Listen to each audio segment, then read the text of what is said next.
This is Ian, publisher of Social Security in 30 Minutes, and one chart that was in the book that generated a lot of questions from readers was this particular chart, basically showing when people take their Social Security benefits, their retirement benefits, at what age they start, and in particular why there's a big spike at age 62 and also again at age 66.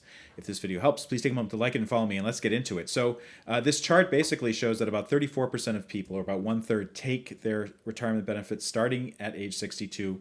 Then there's a spike again at 66, and then there's kind of like a little bit of a tail end spike at age 70. And note that 67 to 69, this is combined for all of those years, so it would actually be less than that. And I wanted to get into why that is. And actually, if you look at the book that author Emily Pogue wrote, she worked in human services for many years, so she's very familiar with this.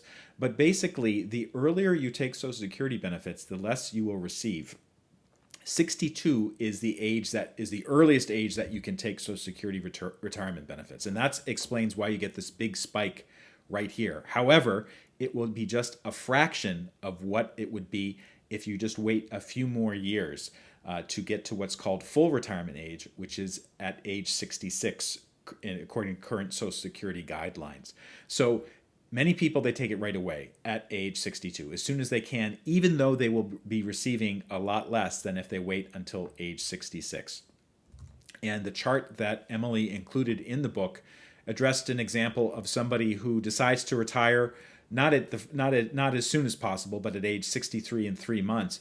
And you can see that the benefit level compared to her full retirement age benefit is just 80% if she starts at 63 and 3 months. So if the full retirement benefit is $2,000, if she waits to 66 and 2 months, if she decides to take it early, she gets less than that, 80%.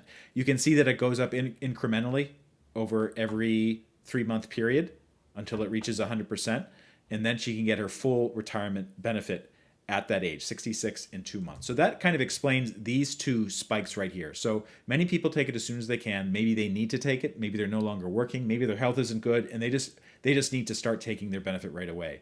But in other cases, people will wait until age 66, 18% according to the chart, so they can get their full retirement amount. But that may leave you thinking, well, what about these two levels right here? We can disregard disability because we're just talking about retirement benefits.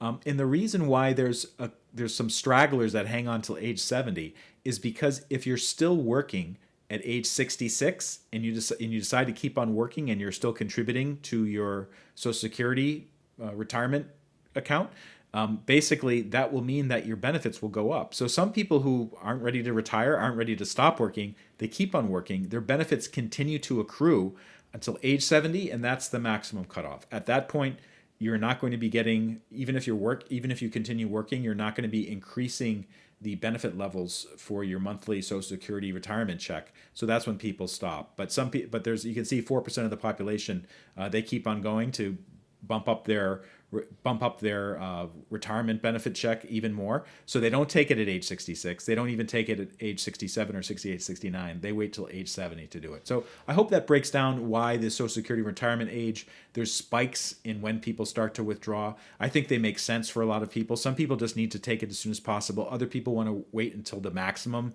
benefit if they stop working. And then for people who still are working, they may want to keep on going until age 70 just to get a little bit extra for their monthly retirement check. If this video helps, please take a moment to like it and follow me. And if you go to in30minutes.com, you can check out the books that Emily Pogue wrote, Social Security in 30 Minutes, Volumes 1 and 2. Thank you so much for watching.